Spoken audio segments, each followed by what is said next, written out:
Hello my YT family, good morning, Radhe Radhe friends. कैसे हैं आप सब? तो बच्चे अभी सो रहे हैं और ये भी उठ गए हैं तो मैं भी उठ गई हूँ। और बाहर का देखिए मौसम, अभी मौसम अच्छा है, बहुत अच्छा है। और अंधेरा है अभी बाहर, क्योंकि यहाँ पे सर्दी भी नहीं पड़ती है पर ठंडा मौसम है। और खुशी का स्कूल का टाइम हो रहा है तो यहाँ पर मैंने उसके लिए राइस बनने को रख दिए हैं, क्योंकि अभी 2-3 दिन से तो वो पूड़ी पराठा ही ले जा रही है। तो आज कहने लगी कि राइस बना दो। तो बस फिर यहाँ पर मैं नहा कर आ गई हूँ। तो नहा के आने के बाद मैं खाना बनाने लगी हूँ, क्योंकि फिर कृष्णा का टाइम भी हो जाता है स्कूल का। तो पहले सबका खाना पीना कर दूंगी मैं, तो उसके बाद फिर टेंशन नहीं रहती, पूजा पाठ करते रहो, कुछ भी अपना करते रहो। और अगर काम डला है घर में, खाना पीना नहीं बनाओ टाइम पर, बच्चे हैं भूखे हैं, तो फिर दिक्कत होती है फिर। तो इस वजह से मैं पहले ही सबको फ्री कर दूंगी, सबको जो जिसको जो चाहिए, जिसका जो भी है। और उसके बाद फिर मैं अपना पूजा करूंगी कृष्णा को स्कूल भेजने के बाद। तो यहाँ पर मैं सब्जी बनाने लगी हूँ। आज थर्सडे के दिन हमारे घर में प्याज वगैरह खाते ही नहीं है, सिंपल ही खाना बनता है। और वैसे भी सिंपल ही बनता है, पर आज तो ऑनियन वगैरह भी नहीं डालते हैं। तो कोशिश करती हूँ ऐसी ही सब्ज़ी बनाऊँ जिसमें ऑनियन वगैरह नहीं डलता है, और उसके बिना भी वो सब्ज़ी अच्छे से बन जाती है। तो मैं उसी टाइप की सब्ज़ियाँ बनाती हूँ। और बच्चों को आलू टमाटर की सब्ज़ी पसंद आ जाती है, तो ये भी बना लेती हूँ मैं कभी-कभी। और सिंपल ही भी रहती है तो अच्छी लगती है पूड़ी के साथ। तो राइस के साथ भी ये सब्ज़ी चल जाती है। तो जिस वजह से मैं ये वाली आलू टमाटर की जो रस्सेदार सब्ज़ी बनती है ना, उस टाइप की मैं बना लेती हूँ। तो खा लेते हैं फिर हमारे घर में बच्चे लोग। और ऐसा कुछ नहीं है कि नखरे हैं किसी के, मैं कुछ भी बनाऊँ सब लोग एडजस्टमेंट करके खा लेते हैं। और डिमांड करते हैं तो मैं उनकी डिमांड भी पूरी करती रहती हूँ। पर फिर मैं जो भी बनाऊँ तो वो भी खा लेते हैं वो लोग। और मैंने यही आदत डाली है शुरू से कि किसी भी चीज़ की ना नहीं है कि नहीं मुझे ये खाना ही नहीं है। कुछ भी बनाऊँ मैं, थोड़ा-थोड़ा खाओ लेकिन खाओ ज़रूर सभी लोग, क्योंकि सभी चीज़ें खानी चाहिए। यही आदत होनी चाहिए कि हर चीज़ बच्चों को खानी चाहिए। तो बस वही है, फिर मैं यहाँ पर आटा लगाने लगी हूँ। और आटा लगा के रख दूँगी, तब तक फिर पापा जी के लिए हलवा वगैरह बना लूँगी मैं। क्योंकि सुबह नाश्ते में मैंने राइस बनाए थे, तो थोड़ा बहुत नाश्ता हो गया है सभी का। मेरा तो फास्ट है, मैं तो नमक ही नहीं खाती हूँ आज। और पूड़ी भी खाती हूँ तो मीठा ही पूड़ी खाती हूँ, मतलब मीठे से, दूध से या दही से ऐसे खा लेती हूँ। और फलाहार ले सकते हैं जो भी लेना है, तो मैं थोड़ा बहुत कुछ फलाहार कर लेती हूँ। और कोशिश करती हूँ कि फलाहार भी कम ही रखूँ, क्योंकि हैवी खाओ फिर व्रत भी है तो क्या मतलब है, रोज़ के जैसा ही पेट बहुत ज़्यादा भर लिया। तो थोड़ा सा हल्का ही रखती हूँ मैं, जब भी भूख लगती है तो मैं थोड़ा बहुत खाती हूँ, फल वगैरह या ड्राई फ्रूट्स वगैरह ले लेती हूँ। और शाम को तो फिर मैं पूड़ी खाती ही खाती हूँ, तो इस वजह से। और यहाँ पर नारियल पानी ये लेकर आए थे तो रखा हुआ था, तो फिर मैंने ये तो चले गए थे सुबह, वैसे तो इनका ही काम रहता है, ये नारियल लाते हैं तुरंत पापा जी को डाल के दे देते हैं, और बचता है तो कोई भी ले लेता है। तो अभी रखा हुआ था, आज ये भी सुबह गए हैं, इनका प्रोग्राम था। तो फिर कृष्णा भी कोचिंग से आया तो मैंने बोला कि नारियल दे दो दादू को, नारियल पानी। तो मैंने निकाल के दिया, और उसको भी थोड़ा सा बच गया है तो वो ले लेगा। और इसमें से ना मलाई निकलती है किसी किसी नारियल से, तो कृष्णा को पसंद आती है ये मलाई, वो चीनी वगैरह डाल के खा लेता है, तो वो बोल रहा है कि निकाल दो मुझे। और अगर है इसमें मलाई तो निकाल दो, क्योंकि किसी किसी नारियल में से ही निकलती है और किसी किसी में से नहीं निकलती है। तो इसमें से थोड़ा बहुत निकल गई है जितना भी है, तो फिर मैं वही निकाल रही हूँ। और ये ना चीनी डाल के खाता है कृष्णा, उसको पसंद आती है। तो यहाँ पर ये देखिए इतना निकल गई है इसमें से, और थोड़ा बहुत उसमें नारियल भी आ गया है, तो वही बोल रहा है कि इसको नारियल को हटा दो जो भी आ गया, क्योंकि इसके जो नारियल के अंदर के छिलके वगैरह रहते हैं ना, वो बहुत कड़वे से लगते हैं। तो फिर मैं उन सबको हटा दूँगी। और जो भी कुछ छिलका वगैरह फैलता है या गिरता है तो मैं तुरंत ही उसको साफ़ कर देती हूँ, क्योंकि डला डला ना फिर किचन भी बहुत मैसी लगता है, गंदा गंदा सा। तो मुझे ना आदत है जब भी कुछ भी छिलका वगैरह या जो भी कचड़ा वगैरह निकलता है तो मैं उसको तुरंत ही क्लीन कर देती हूँ। तो किचन वगैरह साफ़ सुथरा रहे तो काम में भी मन लगता है। कई लोगों का देखा है एकदम से भरा-भरा किचन सब कुछ डला है वहीं, तो मुझे नहीं जमता है ऐसा। मुझे थोड़ा-सा साफ़ सुथरा क्लीन रहे तो अच्छा लगता है और मन भी मेरा अच्छे से लगता है। करना मुझे ही है तो मैं कोशिश करती हूँ कि बर्तन वगैरह भी निकलते हैं थोड़ा बहुत, तो जैसे-जैसे टाइम मिलता है बीच में, मैं बीच-बीच में साफ़ करती जाती हूँ, तो इकट्ठा नहीं होने देती हूँ। और जब सब काम हो जाता है बाद में, फिर थोड़ा बहुत जो बर्तन निकलते हैं वो मैं भले छोड़ दूँगी, किसी-किसी दिन, रोज़ नहीं छोड़ती हूँ, किसी-किसी दिन मैं छोड़ भी देती हूँ कि चलो बाद में उठूँगी। तो मुझे पानी वगैरह भरना रहता है तो उसी समय पे फिर मैं बर्तन वॉश कर लेती हूँ, क्योंकि उस शाम को ही उठती हूँ तो मैं सीधा चाय बनने को रखूँगी और बॉटल वगैरह भरती हूँ, पानी वगैरह, और साथ में मैं बर्तन भी धो लेती हूँ, तो इस वजह से मैं थोड़ा बहुत बर्तन बाद में रख देती हूँ। तो इसके बाद फिर मैं यहाँ पर हलवा बनाने लगी हूँ पापा के लिए। तो इस तरह का वो खाते हैं और उसमें चीनी के जो टुकड़े रहते हैं ना वो भी नहीं रहे हों।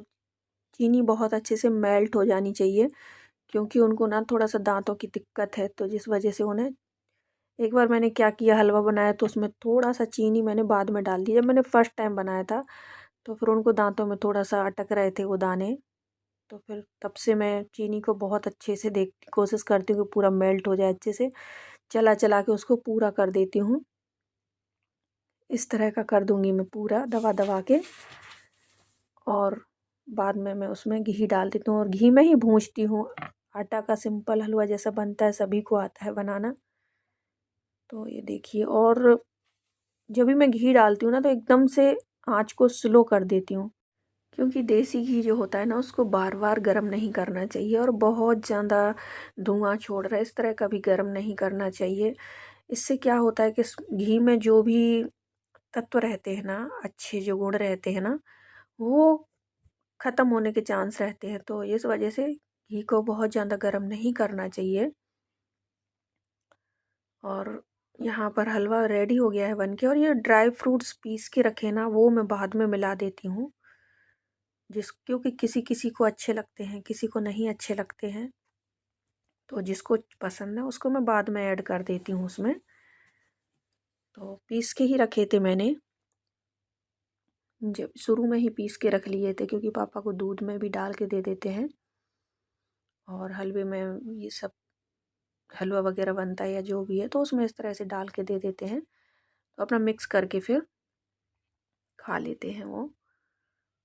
और यहाँ पर मैं कृष्णा को टिफ़िन रेडी करने लगी हूँ। तो ये हलवा ना कृष्णा को पसंद आता है, खुशी बिल्कुल भी नहीं खाती है ये हलवा आटे का जो रहता है। तो मैं उसको टिफ़िन में ना इस तरह के पेड़े जैसे बना के रख दिए हैं, क्योंकि बच्चों को कुछ अलग रहता है ना तो पसंद आते हैं उनको ये सब चीज़ें। तो ये देखिए मैंने छोटे-छोटे पेड़े जैसे बना के रख दिए हैं उसको, क्योंकि उसको मैंने बोला कि खा लो थोड़ा-सा, तो बोल रहा था नहीं मुझे टिफ़िन में दे देना, और यहाँ पर उसने राइस ही खाए हैं। तो अभी तो मैं उसके टिफ़िन के लिए सब्ज़ी बना लूँगी और पराठा बनाऊँगी, या तो पूछ लूँगी उससे जो भी है। तो ये देखिए इस तरह की सब्ज़ी बन गई है, और ये ना सिंपल रहती है, सिंपल भी बहुत ही टेस्टी लगती है, और पूड़ी के साथ तो गरम-गरम पूड़ियाँ हों तो अच्छी लगती है। तो उससे पूछा तो कहने लगा कि पराठा बना दो, क्योंकि रोटी नहीं ले जाता है टिफ़िन में। मैं कभी-कभी रख देती हूँ तो वो खा लेता है, पर उसको पसंद नहीं है रोटी ले जाना। तो मैं कोशिश करती हूँ पराठा या पूड़ी या उसकी पसंद का कुछ भी बना देती हूँ। तो बस यहाँ पर मैं पराठा ही उसके लिए बनाने लगी हूँ, और दोपहर में फिर पापा के लिए तो दाल और रोटी बनानी है, तो आटा मैंने पहले ही लगा लिया है, थोड़ा-सा एक्स्ट्रा ही लगा लिया है। पापा की रोटियों के लिए भी हो जाएगा, और कृष्णा को पराठा बनाऊँगी। मेरा तो फ़ास्ट है और ये शाम को आने वाले हैं सीधा। तो खुशी और पापा जी के लिए मैं बाद में बनाऊँगी। दाल बनाऊँगी और सब्ज़ी से खाएगी खुशी तो वैसे, क्योंकि मूँग की दाल ही एक ऐसी चीज़ है जो हमारे घर में बच्चे पसंद नहीं करते हैं। बिल्कुल भी नहीं खाई जाती उन लोगों से। हाँ, दाल का पराठा वग़ैरह बना दूँगी वो खा लेते हैं, पर जो दाल बनती है ना तो वो बच्चों को बिल्कुल भी पसंद नहीं आती है। और ये खाते हैं और मैं भी थोड़ा बहुत खा लेती हूँ, पर बच्चे नहीं खाते हैं। तो जिस दिन भी मूंग की दाल बनेगी मुझे बच्चों के लिए कुछ ना कुछ बनाना ही पड़ता है।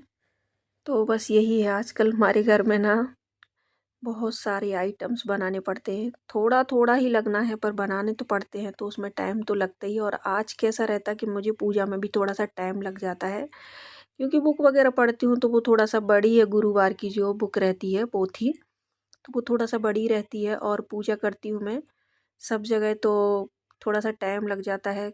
कम से कम मुझे 1 घंटा, आधा पौना घंटा तो मुझे लग ही जाता है पूजा में। कितना भी जल्दी करूँ मैं, इतना टाइम तो मुझे लग ही जाता है। और सुबह में तो पूजा ये करके गए हैं, तो मुझे वही अपनी गुरुवार की पूजा करनी रहती है, क्योंकि ये नहाते हैं ना, तो ये नियम है इनका, ये सुबह में पूजा करते ही करते हैं। चाहे कितना भी जल्दी जाना हो, ये घर में भगवान की पूजा करके ही जाते हैं। चाहे तो 4 बजे उठे सुबह, चाहे तो 5 बजे उठे, कितना भी जल्दी जाना हो, कितना भी मतलब लेट हो रहा हो, पर पूजा करके ही जाते हैं घर से। तो फिर मैं अपना करती रहती हूँ, और रोज़ भी मैं करती हूँ, जैसे जल वगैरह चढ़ाना, तो ये सब मैं अपना बाद में करती रहती हूँ। और आज थोड़ा सा पूजा करती हूँ, क्योंकि आज मेरा फास्ट रहता है, तो मुझे थोड़ा सा टाइम लग जाता है। तो अभी कैसा है, पापा जी हैं, तो थोड़ा सा काम टाइम से भी करना पड़ता है और लेट भी हो जाता है, क्योंकि सर्दियों के दिन है, सुबह से सभी लोग उठते हैं, फिर अपना काम चालू होता है, नहाना धोना सभी का। तो किसी को क्या चाहिए, किसी को क्या, तो चाय नाश्ते से शुरुआत होती है, फिर खाने में किसको क्या। पापा जी को तो दाल और रोटी बननी ही बननी है, और बच्चों के लिए मुझे सब्जी या रोटी या चावल जो भी है वो बनाना है। तो अभी कृष्णा मांगता भी है, डिमांड करता है कि मम्मी ये बना दो, मम्मी वो बना दो। तो मैं उसको समझा देती हूँ कि अभी रुक जाओ, क्योंकि शाम के टाइम मुझे टाइम रहता है, तो उसको शाम के टाइम तो मैं बना के दे देती हूँ कुछ भी, पर सुबह में इतना टाइम नहीं रहता है कि उसको अलग से कुछ बनाऊँ। तो जिस वजह से फिर मैं उसको सुबह में समझा देती हूँ कि जो भी चाहिए वो शाम को कर देंगे, शाम को मैं बना के दे देती हूँ। और अभी तो पिज़्ज़ा की भी डिमांड बहुत कर रहे हैं बच्चे। मैंने मार्केट से 2-3 बार मंगवा दिया है उन लोगों को, पर उन लोगों को कैसा है, घर का पिज़्ज़ा बना ही पसंद आता है, और उसमें टाइम लग जाता है। और पापा को ना कुछ भी बनाए, जैसे मैं कुछ भी बना के दूँ, पर उनको नहीं पसंद आता है कुछ भी। उनको सिर्फ दाल रोटी ही चाहिए। मैं कुछ भी बना के दूँ, थोड़ा बहुत बोलते हैं तो थोड़ा बहुत खा भी लेते हैं वो, पर उनको प्रॉपर खाना ही देना है। तो बच्चे जब ज़्यादा पीछे पड़ जाते तो फिर उनके मन का भी बनाना पड़ता है बीच में कुछ ना कुछ। तो यहाँ पर बस मैंने उसका टिफ़िन रेडी करके दिया और वो चला गया। यहाँ से मैं उसको देख रही हूँ, तो यहाँ से बालकनी में थोड़ा सा देख लेती हूँ कि हाँ जा रहा है कि। तो बस यही है कि हम लोगों को ना जिम्मेदारियाँ भी घर की बहुत रहती हैं, पर कोई समझता नहीं है कि हाँ घर में काम रहता है। सभी लोग यही बोलते हैं कि घर में काम ही क्या है, घर में ही तो रहना है, घर में क्या काम है। पर ऐसा कुछ भी नहीं है, घर में भी बहुत सारे काम निकलते हैं। तो हम लोग कोशिश यही करते हैं कि सारे काम अच्छे से करें, सब काम टाइम पर करें, प्रॉपर करें। सबको खुश रखना चाहते हैं हम लेडीज़ें, तो बस उसी में लगे रहते हैं सब, अपना अपना जो भी काम कर रहा है। सारी लेडीज़ों का यही हाल है, बस अपनों को खुश रखना, बच्चों को खुश रखना, अच्छा अच्छा खाना खिलाने की कोशिश करते हैं। तो और यही सब काम अपना घर का सब अच्छे से हो रहा, तो हाउसवाइफ के लिए बस यही रहता है कि हाँ उनको बड़ी खुशी मिलती है फैमिली वालों को खाना खिलाना, ये सब करना अच्छे से। और उसी में कोई थोड़ा बहुत तारीफ़ भी कर देता है तो बहुत अच्छा लगता है। उसी में कोई ये बोल देना कि क्या करती हो, घर पे तो रहना, बस फिर तो बहुत दिल को छू जाती हैं ये बातें। क्योंकि जेंट्स बाहर काम करते हैं तो लेडीज़ें भी घर के अंदर काम करती हैं, तो फ़र्क कुछ भी नहीं है। जिस तरह से बाहर जेंट्स लोग करके आते हैं तो उनको तो महीने में सैलरी मिल जाती, तो वो लोग तो खुश हो जाते हैं। पर हम लेडीज़ों को तो कोई सैलरी भी नहीं मिलती है, उसी पे कोई बातें सुना देना तो फिर वो अच्छी नहीं लगती हैं। क्योंकि हम लोगों को कोई सैलरी नहीं चाहिए, कोई अलग से कुछ नहीं चाहिए, और ज़रूरत थी अगर कोई पूरी कर रहा है तो बहुत अच्छा लगता है। तो भाई मेरे हस्बैंड का तो यही है कि जो भी मैं अपना करती रहती हूँ, कुछ भी मुझे चाहिए तो कभी मना नहीं करते, कभी कुछ नहीं। और मैं भी आलतू फालतू के खर्चों को तो नहीं करती हूँ, और जो भी रहता है उनसे पूछ कर ही करती हूँ। तो उनको भी विश्वास है, बस यही रहता है हस्बैंड वाइफ में, ऐसे ही सब कुछ चलता है। और एक दूसरे को समझना बहुत ज़रूरी है। तो इतना विश्वास होना चाहिए कि हाँ, कुछ भी कर रहे हैं तो उनको विश्वास होना चाहिए कि हाँ गलत नहीं करेंगी, या वो कुछ कर रहे हैं तो इतना विश्वास होना चाहिए कि वो कुछ गलत नहीं करेंगे। तो ये विश्वास दिलाना पड़ता है, ये ऐसे नहीं होता है। ये एक दूसरे के साथ रहते रहते ये सब इतना विश्वास हो जाता है फिर धीरे धीरे। और जहाँ पर हस्बैंड गलत हैं तो वहाँ पर लेडीज़ें विश्वास नहीं कर पाती हैं, पर जहाँ पर सही से काम कर रहे हैं जेंट्स सब अच्छा तो समझते हैं फिर एक दूसरे को। तो बस वही है, मैं बातें कुछ ज़्यादा ही करने लगती हूँ। तो बस पूजा करने के बाद मैं किचन में आ गई हूँ, क्योंकि मैंने बोला पहले ही कि मैंने पूजा वगैरह शूट नहीं करी, क्योंकि वहीं पे पापा जी रहते तो बिल्कुल भी अच्छा नहीं लगता। तो मैंने पूजा वगैरह तो नहीं दिखाई। और वहाँ से आने के बाद मैं यहाँ पर दाल बनने को रखती है। तो दाल बन जाएगी और आटा लगा रखा रहेगा। तो जब भी वो मांगेंगे खाएंगे, जब भी वो मतलब खाना खाने का उनका टाइम होगा, तो मैं फटाफट से गरम रोटियां उनके लिए बना दूंगी। क्योंकि रोटी तो आप सबको पता ही है कि गरम ही बनती है हमारे घर में। सब्जी वगैरह बना के रख देती हूँ, दाल सब्जी जो भी है, पर रोटियां गरम ही बनाती हूँ। तो ये डिब्बे वगैरह मुझे रखने थे, थोड़ा सा 2-3 दिन से मैं सोच रही थी कि इनको उठाकर अंदर रखूं। काफ़ी जमा हो रहे थे इधर, जो भी ज़रूरत नहीं है या। और ये धूप वगैरह भी मैं किचन में रखती हूँ, क्योंकि जब भी मुझे लगानी रहती तो यहाँ पर मैं लगा देती हूँ। खुशबू वगैरह आती रहती है अच्छे से शाम के टाइम। तो मंदिर में अलग रहती है और ये अलग मैं डिब्बी में निकाल कर यहीं पर रखती हूँ। तो पैकेट में एक्स्ट्रा रखी थी, तो मैंने डब्बे में भर के अच्छे से रख दी। और अभी मुझे कुछ काम है वहाँ पर, तो मैं दुपट्टा लेके जा रही हूँ। तो आजकल मेरे ब्लॉग में ना सिर्फ किचन का ही देखने को मिलता है, क्योंकि और कुछ दिखा नहीं सकती हूँ मैं। ज़्यादा मैं कैमरा लेके भी घूम ही नहीं सकती हूँ घर में। तो जो भी किचन में मैं काम करती हूँ वही मैं शूट कर लेती हूँ। फिर जब भी मुझे टाइम मिलता है मैं दरवाज़ा बंद करके या जैसे भी करती हूँ, या पापा जी कहीं जाते हैं तो मैं एडिट करके वीडियो डाल देती हूँ। तो अभी तो सिर्फ यही देखने को मिल रहा है आप लोगों को मेरे ब्लॉग में। आगे ज़रूर मैं कोशिश करूँगी अच्छा अच्छा ब्लॉग लाने की। तो अगर आप लोगों ने चैनल मेरा सब्सक्राइब नहीं किया है तो प्लीज़ कर लीजिए और लाइक ज़रूर करिए। मिलते हैं नेक्स्ट वीडियो में, तब तक के लिए सभी को राधे राधे।